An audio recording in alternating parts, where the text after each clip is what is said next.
আসসালামু আলাইকুম। এখন শুনবেন সংবাদ শিরোনাম। সরকারের কূটনীতি বুঝতে কাল ঢাকা আসছেন ট্রাম্পের বিশেষ দূত সার্জিও গোর। পররাষ্ট্রমন্ত্রীর পাশাপাশি দেখা হতে পারে প্রধানমন্ত্রীর সাথেও। নেতাকর্মীদের উপর হামলার ঘটনায় হবিগঞ্জ শহরে চাপা উত্তেজনা। জাতীয় নাগরিক পার্টি ও বিএনপির পাল্টাপাল্টি কর্মসূচি ঘিরে ১৪৪ ধারা জারি। দিন পর আবার উত্তপ্ত মধ্যপ্রাচ্য। ইরাকে সৌদি আরব যুক্তরাষ্ট্রের যৌথ হামলা, জবাবে জর্ডানে মার্কিন ঘাঁটিতে ইরানের আক্রমণ। হাম নিয়ন্ত্রণে আসেনি স্বীকার করলেন স্বাস্থ্যমন্ত্রী। হাসপাতালের জন্য ফরিদপুর খুলনায় বেশি টাকায় সরঞ্জাম কেনায় ক্ষোভ প্রকাশ।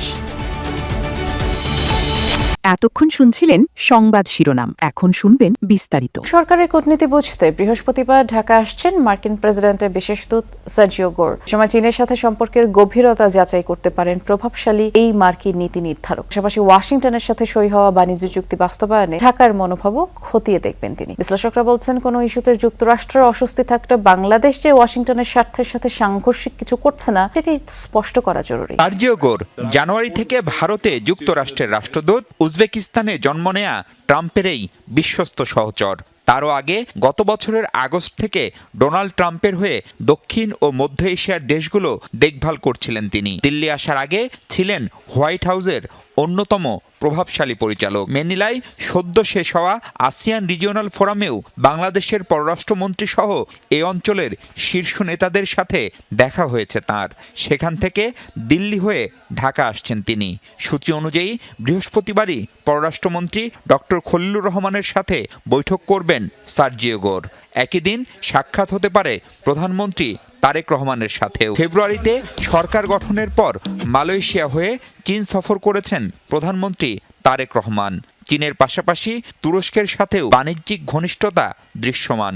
এতে যুক্তরাষ্ট্রের অস্বস্তি থাকা স্বাভাবিক, সে কথা বলছিলেন ওয়াশিংটনে রাষ্ট্রদূতের দায়িত্ব পালন করা বর্ষিয়ান এই কূটনীতিক। তাদের প্রায়োরিটি অঞ্চল এখন পরিষ্কার চীনকে ঠেকাও। সেই ক্ষেত্রে আমাদের প্রধানমন্ত্রী চীন থেকে ঘুরে এসছেন। চীনাদের কাছ থেকে একটা বড় প্রকল্পের প্রস্তাব আছে, সেগুলো নিয়ে বাংলাদেশের অবস্থান কি এটা সম্পর্কে তারা জানতে চাইবেন। তারা বাংলাদেশকে হয়তো মনেও করে দিতে পারেন যে এআরটির আওতায় বাংলাদেশ কিন্তু এক ধরনের আবদ্ধতায় আছে, কারণ এখানে নন মার্কেট ইকোনমির সাথে ইন্টারাকশনে গেলে তার কনসিকুয়েন্স হতে পারে। অন্তর্বর্তী আমলে সই হওয়া বাণিজ্য চুক্তির ফলো আপের পাশাপাশি বাংলাদেশকে কিছু করতে বাধ্য করা চাইলে ও বিএনপি ছাত্রদলের পাল্টাপাল্টি কর্মসূচি ঘিরে হবিগঞ্জ পৌর এলাকায় ১৪৪ ধারা জারি করেছে প্রশাসন। পরবর্তী আদেশ না দেয়া পর্যন্ত তা বলবৎ থাকবে। মঙ্গলবার শহরের কোর্ট মসজিদ এলাকায় এনসিপি নেতা নাসিরউদ্দিন পাটোয়ারি ও সার্জিস আলমের গাড়িবহরের হামলার জের ধরে দুপক্ষই আজ প্রতিবাদ কর্মসূচির ডাক দেয়। প্রশাসনের ১৪৪ ধারা জারির আদেশে বলা হয়, এনসিপি বুধবার পৌর এলাকায় বিক্ষোভ সমাবেশ ও পথসভার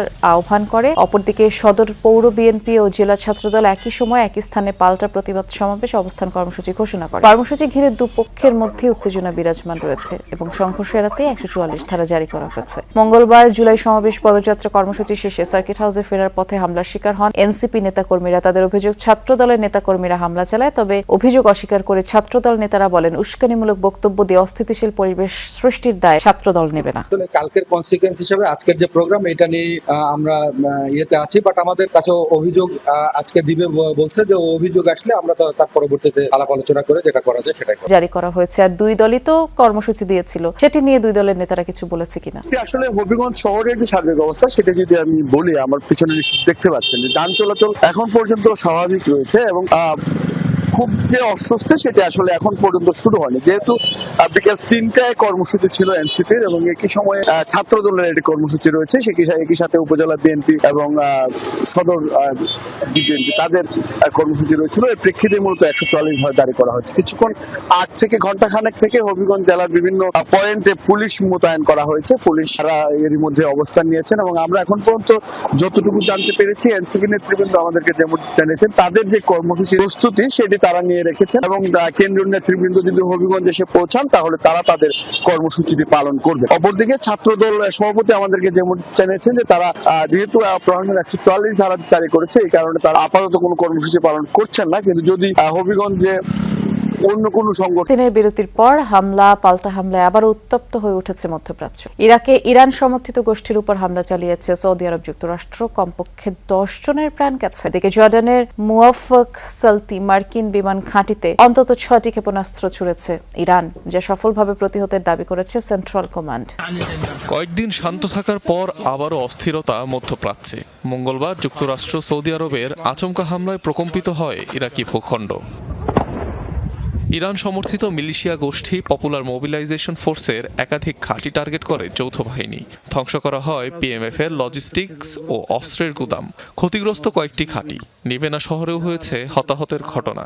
বসরা প্রদেশে হয় জোরালো বিস্ফোরণ। অভিযানের খবর নিশ্চিত করেছে সেন্ট্রাল কমান্ড ও সৌদি প্রতিরক্ষা মন্ত্রণালয়। পূর্বাঞ্চলীয় বিভিন্ন এলাকা এবং রিয়াদকে লক্ষ্য করে এসব ড্রোন ছোড়া হয়। পাল্টা আকাশ প্রতিরক্ষা ব্যবস্থা ব্যবহার করে ড্রোন ধ্বংস করা হয়েছে।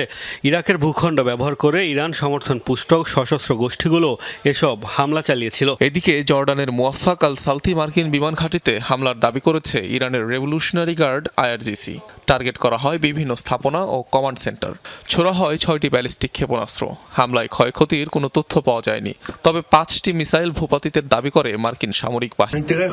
যতক্ষণ পর্যন্ত ইরানের বিরুদ্ধে মার্কিন আগ্রাসন ও হুমকি অব্যাহত থাকবে, ততক্ষণ হামলা চালিয়ে যাওয়ার হুঁশিয়ারি দিয়েছে আইআরজিসি। আবার কোনো ঘোষণা ছাড়াই ইরানে হামলা বন্ধ করে যুক্তরাষ্ট্র। কয়েকটি গণমাধ্যমের প্রতিবেদনে দাবি করা হয় ওয়াশিংটনের অস্ত্র ও গোলাবারুদের স্বল্পতার।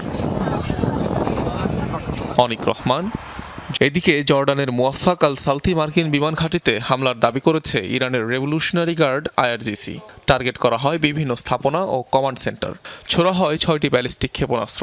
হামলায় ক্ষয়ক্ষতির কোনো তথ্য পাওয়া যায়নি, তবে 5টি মিসাইল ভূপাতিতের দাবি করে মার্কিন সামরিক বাহিনী। মুওয়াফফাক সালতি মার্কিন বিমান ঘাঁটিতে হাম নিয়ন্ত্রণে আনা যায়নি বলে জানিয়েছেন স্বাস্থ্যমন্ত্রী সরদার মোহাম্মদ সাখাওয়াত হোসেন। সকালে আন্তর্জাতিক মাতৃভাষা ইনস্টিটিউটে এক কর্মশালায় তিনি জানিয়েছেন, বর্তমানে হাসপাতালে ভর্তি 99% শিশুই হামের টিকা পায়নি।